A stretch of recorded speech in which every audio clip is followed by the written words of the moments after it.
내가 주의 계명들을 믿어 싸우니 좋은 명철과 지식을 내게 가르치소서. 고난 당하기 전에는 내가 그릇 행하였더니 이제는 주의 말씀을 지키나이다. 주는 선하사 선을 행하시오니 주의 율례대로 나를 가르치소서. 교만한 자들이 거짓을 지어 나를 치려하여 싸우나 나는 전심으로 주의 법도들을 지키리이다. 그들의 마음은 살쪄서 기름덩이 같으나 나는 주의 법을 즐거워하나이다. 고난 당한 것이 내게 유익이라. 이로 말미암아 내가 주의 율례들을 배우게 되었나이다. 아멘. 한번 따라해 보실까요? 하나님을 기쁘시게 하는 교회, 말씀으로 할렐루야. 우리 분들과 인사하시겠습니다. 말씀으로 온전해지십시오. 한 번 더 인사하실까요? 잘 오셨습니다. 잘 오셨습니다. 말씀 들으실 때 하나님께 여러분들에게 큰 은혜 부어주시길 주님으로 축복합니다. 서양 속담에 시냇물에서 돌들을 치워버리면 시냇물은 노래를 잃는다, 이런 속담이 있습니다. 이 말은 시냇물이 돌과 아프게 부딪힐 때 그때 그 시냇가에서 그렇게 아름다운 소리가 난다는 것입니다. 로버트 슐러라고 하는 분의 목사 글에는 이런 내용이 있습니다. 절벽 가까이로 나를 부르셔서 다가갔습니다. 절벽 끝에 더 가까이 오라고 하셔서 더 다가갔습니다. 그랬더니 절벽에 겨우 발을 붙이고 서 있는 나를 절벽 아래로 밀어버리는 것이었습니다. 물론 나는 그 절벽 아래로 떨어졌습니다. 그런데 나는 그때까지 내가 날 수 있다는 것을 몰랐습니다. 이런 로버트 슐러 목사님의 글이 있는데, 이건 뭐냐면 독수리를 에서 대한 이야기를 하신 거였어요. 독수리는요, 절벽 낭떠러지에다가 둥지를 짓습니다. 그를 거기다가 알을 넣고 그 알을 품어서 새끼를 면 그 새끼를 잘 키웁니다. 그러면 이 새끼가 부모의 보살핌이 점점 커져서 이제 날라야 되는데 한 번도 날라본 적이 없고 밑은 새카만 절벽이라 무서워서 날지를 못하는 거예요. 그때 이 어미가 어떻게 하냐면 이 새끼를 절벽에서 그 둥지에서 떨어뜨려 버린답니다. 그러면 이 새끼가 둥지에서 어미가 밀어서 탁 떨어지게 되면 절벽에서 막 떨어지는 거예요. 본능적으로 막 살려고 어떻게 해요? 푸득푸득 거리는 거죠. 막 날개를. 그런데 한 번도 날아본 적이 없기 때문에 첫 번째 나는 독수리는 없답니다. 그러면 그 어미 독수리가 막 땅으로 추락하는 그 새끼 독수리에게 쫙 가서 날개를 받아내서 다시 창공으로 쭉 올라가서는 또 떨어뜨려. 그렇게 몇 번을 거듭을 할 때 이 새끼는 두려고 무섭지만 자기가 막 살려고 날개를 퍼덕퍼덕 그러면서 그 날개 그때 힘이 생겨서 결국은 자기도 날게 되고, 그때 나도 날 수 있구나 하는 걸 깨닫게 되는 겁니다. 그래서 그때부터는 상공을 지배하는 모든 새들의 왕인 독수리가 되는 것입니다. 하나님은 우리를 이런 방법으로 훈련하십니다. 세상에서 가장 향기로운 향수는 발칸산맥의 장미에서 나오는 향수랍니다. 그런데 이 생산업자들이 이 장미를 언제 따냐? 가장 춥고 어두운 시간인 자정에서 새벽 2시에 딴답니다. 왜 그러냐? 그때 이 장미의 향기가 가장 짙답니다. 우리 인생의 아름다운 향기도 가장 극심한 고통 속에서 품어지게 되는 것입니다. 그래서 우리나라 교권에도 눈물 젖은 빵을 먹어보지 않은 사람과는 인생을 논하지 말라, 이런 말이 있습니다. 그런 고난과 어려움을 겪을 때 인생을 알게 되는 것이죠. 오늘 본문에서 시인은 고난이 얼마나 복된 것인가를 말씀하고 계십니다. 그런데 사람들이 이걸 몰라요. 그래서 고난이 오면 힘들어하거나 슬퍼하거나 낙심하고 심지어는 불평하고 원망합니다. 하지만 고난을 가리켜서 뭐라고 하냐면 변장된 축복이라 이렇게 얘기합니다. 그런 만큼 고난은 좋은 것이에요. 그런데 이 고난이 이렇게 좋은 건데 변장을 하기 왔기 때문에 이게 좋은 것인지를 모른다는 거예요. 이 고난이 축복인 줄 몰라요. 왜냐하면 축복이 변장하고 온 것이기 때문에. 오늘 시편 기자는 고난이 왜 축복인지를 우리에게 가르쳐주고 있습니다. 고난은 하나님께서 성도들을 위해 예비하신 학교입니다. 고난은 학교예요. 사람이 학교에 가지 않으면 글을 모르고 일자무식이 돼서 사는 게 힘들고 어렵습니다. 하지만 학교에 가서 글도 배우고 또 수학도 배우고 또 과학도 배우고 그러면 예의 범절 윤리를 배우면 살아가는데 유익하고 좋습니다.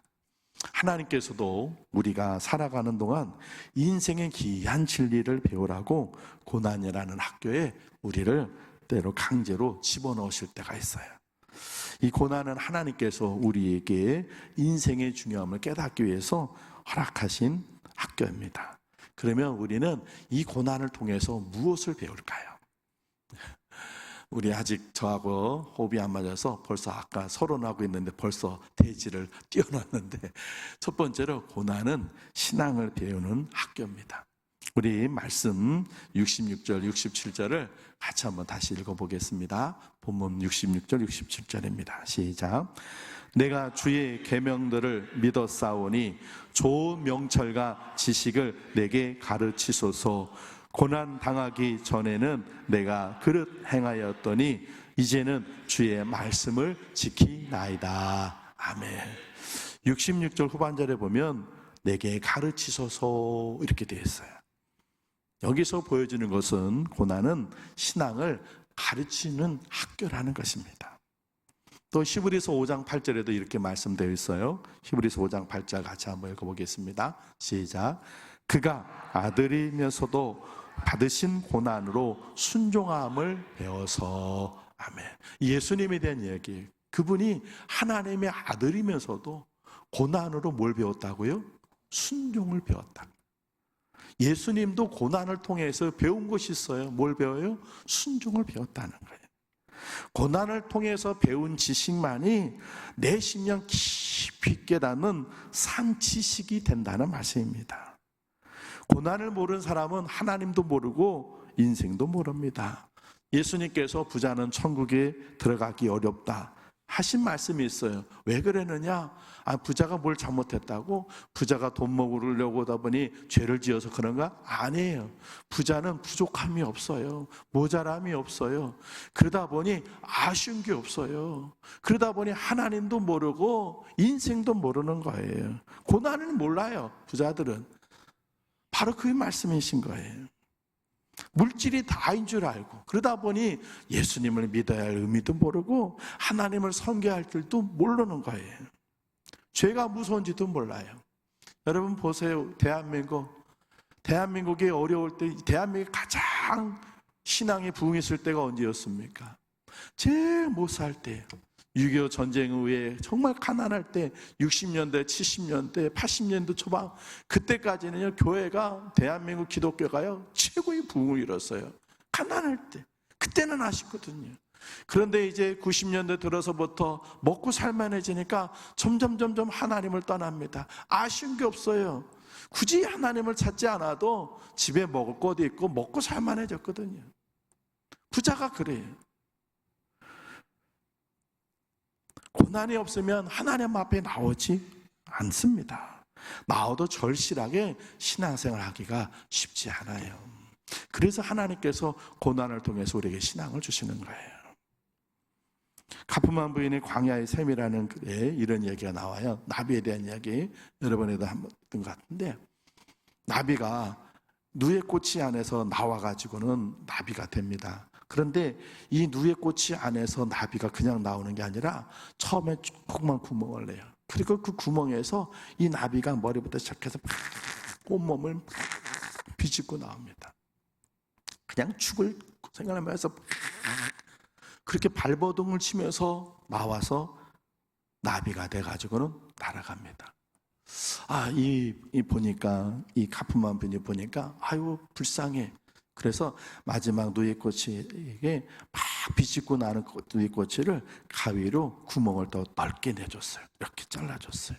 그랬더니 이 나비가 아주 구멍이 넓어지니까 얼마나 나오기 쉬워요. 그래가지고 쉽게 나와가지고 날개를 쭉 펼치는 거예요.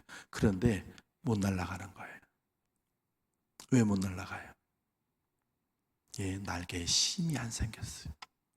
실은 아까 그 독수리처럼 이 나비가 그 누에꽃이 안에 있어서 나올 때 그 조그만 구멍을 통해서 막 몸을 비비고 막 그러면서 날개 끝에까지 다 힘이 생기는 거예요. 그래서 발버둥 치면서 그러면서 그 구멍을 나와야 나비 끝에 날개 끝에까지 힘이 생겨서 펄을 날아가는 나비가 됐는데, 구멍을 넓혀주니까 아주 쉽고 편하게 나오긴 했는데 그만 날개 끝에 힘이 안 생겨서 못 나가는 거예요. 이만 분이 그랬어요. 자기가 마치 하나님이 되는 것처럼, 내가 이 나비를 오늘 살려줬다 생각했는데 하나님의 뜻은 다른 곳에 있었구나. 왜 하나님이 이 누이꽃이들에게 이 조그만 구멍에서 몸 비비고 나오게 하셨는지 자기는 몰랐다는 거야. 그러네 보니까 그런 거예요. 여러분, 왜 고난이 주어지는지를 잘 가르치는 이야기입니다.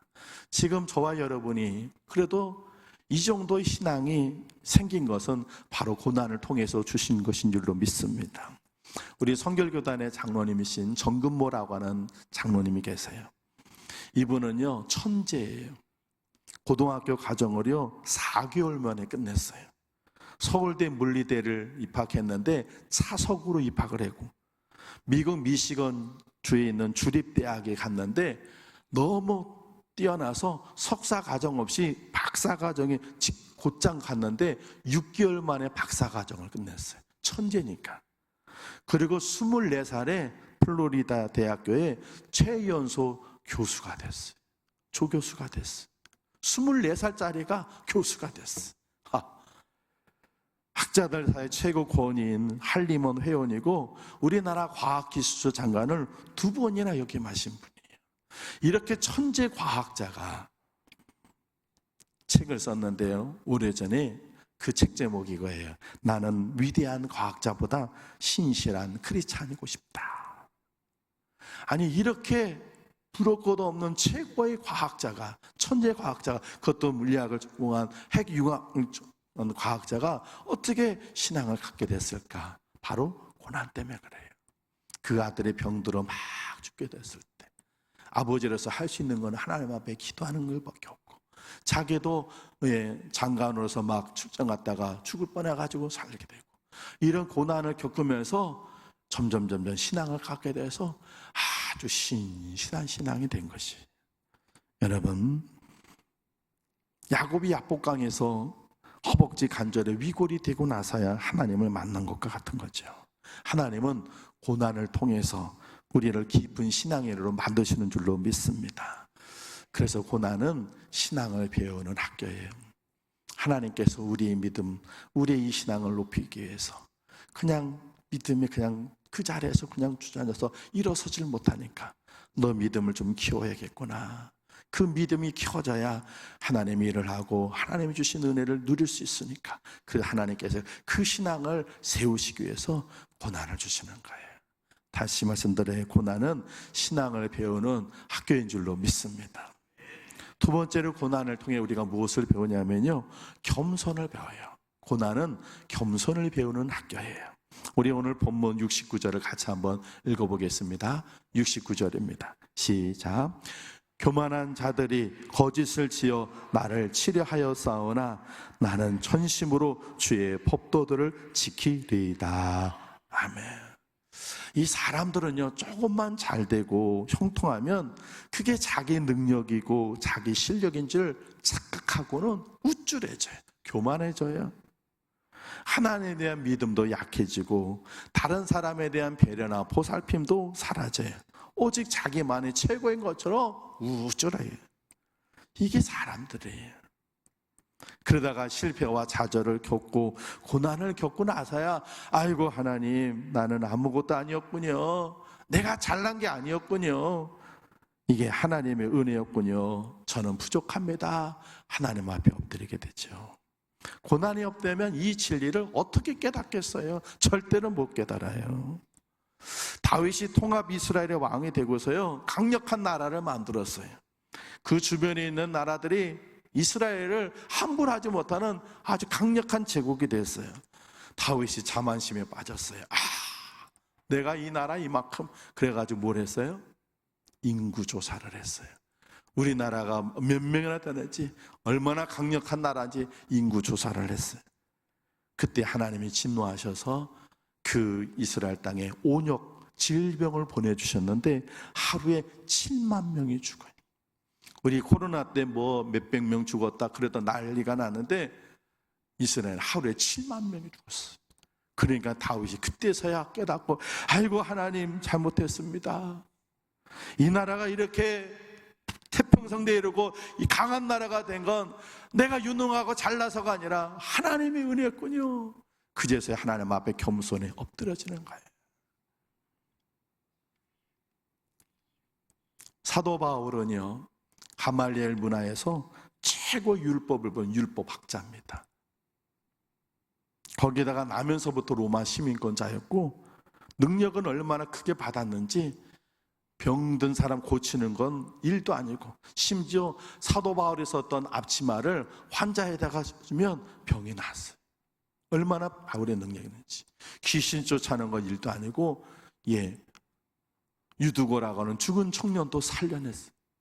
거기다가 그는 천국까지 가보는 영적 체험을 했어요. 지식도 뛰어나 세상적인 추세도 해서 부러울 게 하나도 없어요. 얼마나 교만하겠어요. 얼마나 능력과 체험을 많이 받았습니다. 그래서 하나님께서 바울의 몸에다가 질고의 가시를 주었어요. 학자들마다 분분한데 크게 두 가지로 봐요. 하나는 간질이라고 봐요. 사도 바울이 간질이 있었어요. 또 하나는 눈의 안질이에요. 눈병. 그래서 계속 고름이고 쑤시고. 여러분, 눈이 이 뇌하고 가까워서요, 눈병은요, 이 치아도 그렇고 코도 그렇고 귀도 그렇고 이 뇌하고 가까우면 아주 아파요. 바울이 계속 눈병이 났어요. 그래서 바울이 하나님 너무 아파요. 아니 전도도 하고 선교하고 다니려면 너무 이거 고쳐주세요. 그랬더니 하나님 뭐라고 하셨어요? 내 은혜가 너에게 족하다. 이게 무슨 말이에요? 너 이거 없으면 너 교만해져. 이 병 없으면 너 교만해진다. 이것 때문에 너는 내 앞에서 항상 겸손해지는 거야. 그래서 사도 바울은 그 많은 속에서 이런 고백을 합니다. 고린도전서 15장 10절 같이 한번 읽어보겠습니다. 시작. 그러나 내가 나 된 것은 하나님의 은혜로 된 것이니 내게 주신 그의 은혜가 헛되지 아니하여 내가 모든 사도보다 더 많이 수고하였으나 내가 한 것이 아니요 오직 나와 함께 하신 하나님의 은혜로라. 아멘. 고난이 바울로 하여금 늘 겸손하게 만들어 모든 건 하나님의 은혜였습니다. 이렇게 만드는 거예요. 사랑하는 성도 여러분, 고난은 우리를 겸손의 사람으로 만들어 주고 있습니다. 하나님은 교만한 자를 물리치시고 겸손한 자에게 은혜를 주시는 줄로 믿습니다. 그러니 우리가 교만한 사람이 되면 하나님 주신 은혜를 못 받잖아요. 그러니까 하나님께 우리를 겸손한 자람 만들어 주시는 거예요. 교만한 사람은 뻣뻣하고 고집이 세가지고 하나님이 사용할 수가 없어요. 그래서 하나님께서 겸손하게 만드시는 거예요. 여러분이 집에서 김치를 담그실 때 시장에서 배추를, 요즘은 배추가 아니라 뭐라 그래요? 금추라고 그래요. 금추. 그 비싼 배추 여러분이 김치를 담그실 때 와가지고 곧장 담그시지 않으시잖아요. 어떻게 해요? 그 뻣뻣한 배추 그냥 담그지 않아요. 어떻게 해요? 소금을 뿌려서 숨을 죽여야 돼. 그 뻣뻣한 거를 푹 죽여야 돼. 그래야 부들부들해졌을 때 그때 속 양념을 다 넣으면 그 배추 속까지 다 양념에 배들어가 맛있는 김치가 되는 거예요. 우리 인생이 뻣뻣하면 하나님께서 은혜를 주시는데 그게 우리 심령 속에 들어오지 않아요. 우리 삶 속에 들어오지 않아요. 그래서 이 뻣뻣한 거를 하나님께서 숨죽이듯 배추 숨죽이듯 고난을 통해서 하나님께서 우리를 부드럽게 만드시는 거예요. 그게 고난인 줄로 믿습니다. 그래서 고난 당하기 전에는 내가 잘난 것을 알아서 말끝마다 내가 말이야. 내가. 그러다가 고난을 통해서는 내가란 말에 쑥 빠지고 주님이 주께서 주가 내가가 아니라 주가로 바뀌어요. 내가 주인이 아니라 주님이 주인이고 나는 아무것도 못하네 주님이 해주셔야 된다는 고백으로 되는 거예요. 이처럼 하나님은 고난을 통해 하나님의 사람들, 교만을 꺾어버리고 겸손한 사람으로 만들어주신 줄로 믿습니다. 그래서 고난은 하나님께서 우리에게 겸손을 배우게 하시는 학교인 거예요. 이 고난을 통해서 겸손을 더 많이 배우시길 주의 이름으로 축원을 드립니다. 세 번째 고난은요, 열심을 배우는 학교예요. 우리 70절 같이 한번 읽어볼까요? 70절입니다. 시작. 그들의 마음은 살쪄서 기름덩이 같으나 나는 주의 법을 즐거워하나이다. 아멘. 마음이 살쪄서 기름덩이 같아. 마음이 어떻게 살찌고 그게 어떻게 기름덩이가 되겠어요? 이거는 열심이 없다는 말이에요. 안일과 게으름이에요. 사람은 편하면 더 편해지려고 그래요. 그리고 더 편안해지면 움직이려고 하지 않아요. 그렇게 되면 게을러지고 그것은 결국은 영적인 나태함에 빠져요. 영적인 나태함은 곧 영적인 쇠약함을 부르고 영적 쇠약하면 믿음에 파선해요. 그러면 사단이 와서 괴롭히고 유혹하는 대로 다 넘어지고 쓰러지게 돼 있어요. 여러분, 다윗이요 사울에게 막 쫓겨다닐 때 그 아들 압살롬의 모반 때문에 목숨 걸고 맨발로 막 도망을 갈 때 그때 다윗이 지은 명시들이 시편에 나와 있어요. 아주 절절한 신앙의 고백이에요. 나의 힘이 되신 여호와여, 내가 주를 사랑하나이다. 나를 이 반석에서도 건져주시고 하나님만이 나의 반석이십니다. 하나님에 대해서 절절하게 신앙 고백하면서 하나님 없이 못 살겠다고 막 몸부림치. 시편의 명시가 다 다윗이 그 사울과 압살롬을 통해서 막 도망 다닐 때 나왔던 시였어요. 그랬던 다윗이 여유가 생겨가지고 이제는 사울도 사라지고 압살롬이 그때도 진압이 되고 이제 더 이상 정적도 없이 편안해졌어요. 전쟁에 나도 군사들 부하들만 보내도 너무 이길 만큼 강력한 나라가 됐을 때 그 영적인 게으름과 나태함을 가졌을 때 다윗이 한 일이 무엇입니까? 찬송이에요? 신앙의 고백이 아니에요. 자기 부하 아내를 범하는 짓이요 자기 충성스러운 부하를 죽이는 일이었어요.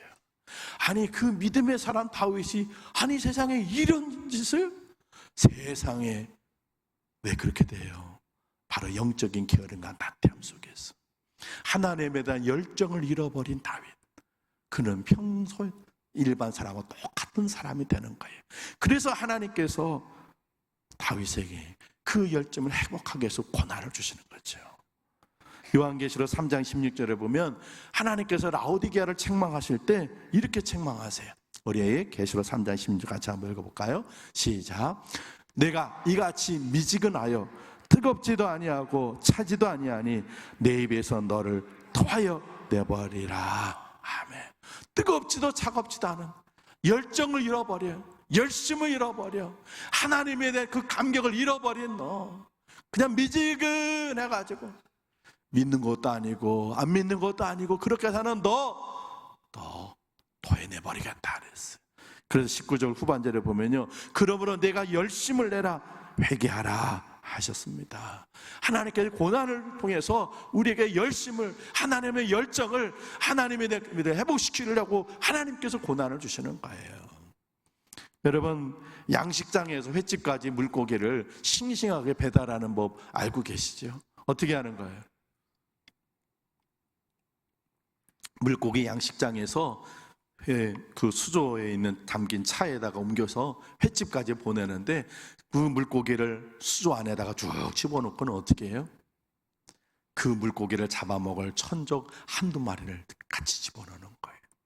그러면 그 양식장에서 횟집까지 가는 동안에 이 물고기들이 그 자기를 잡아먹은 그 천적이 있는 걸 알고는 대단히 헤엄치면서 도망다니는 거예요.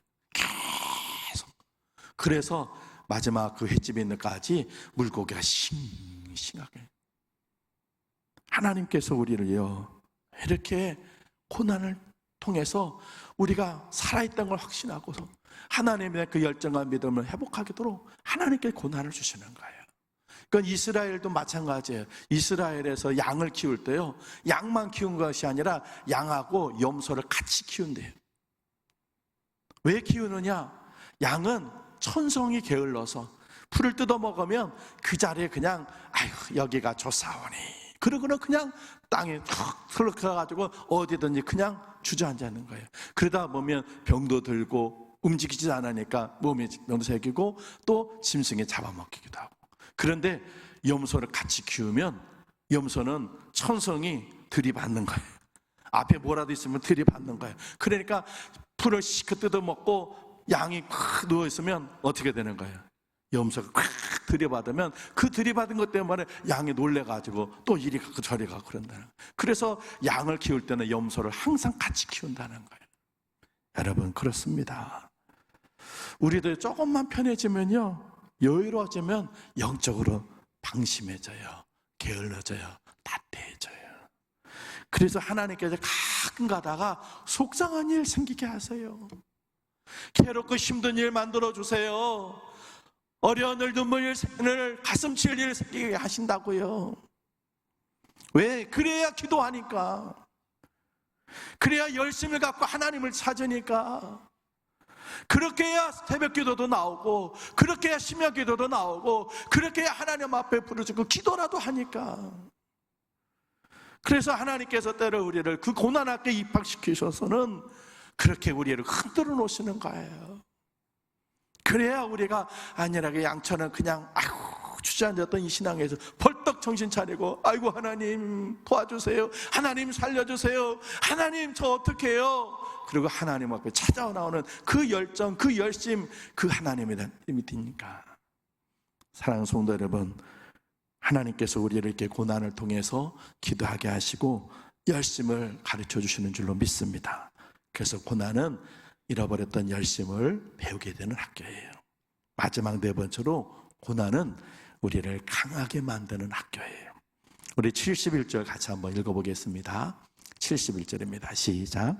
고난 나은 것이 내게 유익이라 이로 말미암아 내가 주의 율례들을 배우게 되었나이다. 아멘.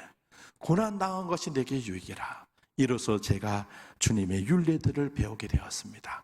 더 신앙의 사람으로 강하게 됐다는 거죠. 욥도 이런 고백을 했어요. 욥기서 23장 10절 같이 한번 읽어보겠습니다. 시작. 그러나 내가 가는 길을 그가 아시나니 그가 나를 단련하신 후에는 내가 순금같이 되어 나오리라. 아멘. 하나님께서 나를 막 단련하시고 그 후에 내가 순금같이 되어 나오리라. 고난은 우리를 아주 강한 사람으로 만들어주세요. 하나님은 약한 자를 강하게 만드셔서 사용하시는 줄로 믿습니다. 마마보이였던 야곱, 하나님께서 그를 강하게 만드셔서 이스라엘 되게 하셨어요. 아버지 집에서 곱게 자란 요셉을 애굽의 노예로, 심지어는 감옥의 채수로 고난을 통해서 하나님은 애굽의 총리로 사용하셨어요. 부족함 없이 살던 애굽의 왕자였던 모세를 하나님은 시내 광야에서 40년 동안 목동으로 지내게 하시고는 이스라엘 백성들을 구원하는 구원자로 사용하셨어요. 아버지 집에서 안정되게 살던 다윗을 하나님은 고난을 통해서 강하게 만드셔서 이스라엘의 왕으로 사용하셨습니다. 복음송가 중에요 이런 곡이 있어요. 똑바로 보고 싶어요 라는 곡이 있어요. 그 가사 중에 이런 얘기 있어요. 주님, 이 낮은 자를 통하여 어디에 쓰시려고 이렇게 초라한 모습으로 만들어 놓으셨나요? 이런 가사가 있어요. 하나님은 우리를 때로 초라하게 비참하게 만들었어요. 아무것도 아닌 것처럼 만들었어요. 그런데 그렇게 만드시는 이유는 우리를 그저 초라하고 비참한 인생으로 만들기 위한 것이 아니라 그렇게 하시면서 우리를 강하게 만드시기 때문에 그래요. 하나님께서 쓰시도록 멋지고 강한 사람 만드는데 그렇게 초라하고 비참한 그렇게 인생으로 끝나는 것이 아니라 그러면서 강해지는 거예요. 나도 모르게 강해지는 거예요. 나도 모르게 단단해지는 거예요. 나도 모르게 굳세지는 거예요. 삼촌 라반의 집에서 20년 동안 눈물 젖은 세월을 보내지 않았더라면 그 야곱이 어떻게 이스라엘이 됐겠습니까? 그러나 삼촌 집에서, 믿었던 삼촌 집에서 20년 동안 눈물 젖은 빵을 먹으면서 그 야곱은 강해진 사람이 되는 거예요. 자기도 모르게 그전까지는 엄마와 함께 그냥 마마보이로 살던 그 야곱이 삼촌 집에서 천대를 받고 멸시를 받고 삼촌으로부터 배신당하면서 20년 동안 자기도 모르게 강한 사람이 돼요. 그래서 하나님을 이기는 이스라엘이 되는 거예요. 노예의 고달픔과 감옥의 비참함이 없으면 어떻게 그 요셉이 애굽의 총리가 되겠습니까? 그 큰 나라의 총리라는 그 일이 여러분 쉬운 일이겠어요? 아니에요. 일반 사람은 하지도 못해요. 맡겨주면 못해요. 그런데 하나님께서 17살짜리 소년을 하나님께 막 훈련시켜서 노예로, 심지어는 감옥에까지 가는 인생이 완전히 밑바닥, 그렇게 초라하고 비참하게 만들으시는 동안 요셉은 강한 사람이 됐어요. 그래서 하나님께서 애굽의 총리를 세는데 그 일을 능히 감당하는 사람이 되는 거예요. 모세도, 다윗도, 엘리야도, 엘리사도, 12제자도, 바울도 모든 고난을 통해서 하나님께서 다 강한 사람, 하나님 쓰실 만한 인물로 만드시는 거예요. 할렐루야. 그래서 고난을 통해 우리가 강해집니다. 사실 이 설교는 제가 7년 전 우리 교회에서 했던 설교였어요. 그런데 요즘 우리 교회가 좀 여러 교우들이 어렵고 힘들어져서 다시 한번 이 말씀을 제가 좀 정리를 다시 해서 말씀을 설교를 합니다. 우리 교우들 중에 여러 고난을 당하신 분들이 계세요. 또 그걸 함께 지켜보면서 같이 아파하고 슬퍼하는데, 그런데 이 고난이 나쁜 것은 아니거든요. 고난이 유익한 거예요. 그런데 사실은 그 고난의 터널을 지날 때는 힘들거든요. 괴롭죠. 남들 모르는 아픔이 있어요. 그런데 그 고난은 하나님이 보내주시는, 입학시켜주시는 학교예요. 애들이 학교를 갈 때는 학교 가려고 막 안 가려고 그래요. 더 잘하고 싶고 놀고 싶어요. 엄마가 막, 아빠가 막 혼내서 학교를 보냅니다. 그래서 그 학교를 가기 싫지만 가가지고 억지로도 그 학교를 다니다 보면 초등학교, 중학교, 고등학교, 대학교를 쭉 가면 사회에 꼭 필요한 인재가 되는 거예요. 하나님은 우리를 그렇게 고난이라는 학교를 보내세요. 아니, 가고 싶지 않아요. 누가 원해요? 가면 눈물 흘려야 되고 가슴이 찢어지는데 비참하고 초라하게 되는데, 그런데 하나님이 보내시거든요. 그 속에서 작았던 믿음이 쫙 올라가요. 교만해서 꾹질하고 자기 잘난 모습 살던 사람이 겸손해져서 하나님 없이 못 삽니다. 겸손한 사람이 되고 하나님이 쓰실 만한 멋진 그릇이 되고, 그 속에서 하나님 쓰실 만한 아주 강하고 든든한 그릇이 돼요. 그러기 위해서 하나님께서 아프지만 우리를 고난의 학교에 보내십니다. 처음에 서론에 말씀드린 것처럼 독수리가 자기 새끼가 미워서 절벽에 떨어뜨리는 건 아니에요. 그래야 너는 나는 제왕이 되니까 하늘을 나는 모든 새들의 왕이 될 수 있어. 그래서 부모가 그 어미 독수리가 새끼를 낭떠러에 떨어뜨리다 때로 우리는 고난의 학교로 보내십니다. 여러분, 지금 그 고난이라는 학교에 지금 다니고 계신 분이 계실 거예요. 또 가족들이 그런 고난을 통해서 함께 다닐 수도 있어요. 고난은 하나님 주시는 축복입니다. 우리 인생의 소중한 귀한 진리를 깨닫게 하기 위해서 보내주시는 학교입니다. 믿음으로 잘 참고 견뎌 이겨내셔서 신앙의 성장도 이루시고 하나님께서 쓰실 만한 아름다우고 멋진 그릇으로 거듭나는 역사가 있기를 주님의 이름으로 축원을 드립니다. 기도하겠습니다. 하나님 아버지, 감사합니다. 고난 당한 것이 우리에게 유익이라고 하셨는데 사실은 이 유익인 줄을 모르고 살았습니다. 그저 고난만이 힘들고 아파서 그저 하나님 앞에 탄식만 했었는데, 하나님, 고난을 통해서 우리의 믿음이 더 깊어지고 우리는 하나님 앞에 더 겸손해지며 고난을 통해서 우리의 열정이 하나님에 대한 간절함이 또 회복되게 하시고 하나님 쓰실 만한 아름답고 강한 그릇으로 만들어 주시니 감사를 드립니다. 고난은 하나님께서 우리에게 이 많은 진리를 깨닫게 해주시는 학교이니 이 고난을 잘 믿음으로 받아들여 이겨내서 하나님을 기쁘시게 드리고 하나님 믿음의 성장과 또 하나님 쓰임받는 그릇으로 거듭나는 우리 모두 되게 하여 주옵소서. 예수님 귀하신 이름으로 기도합니다. 아멘.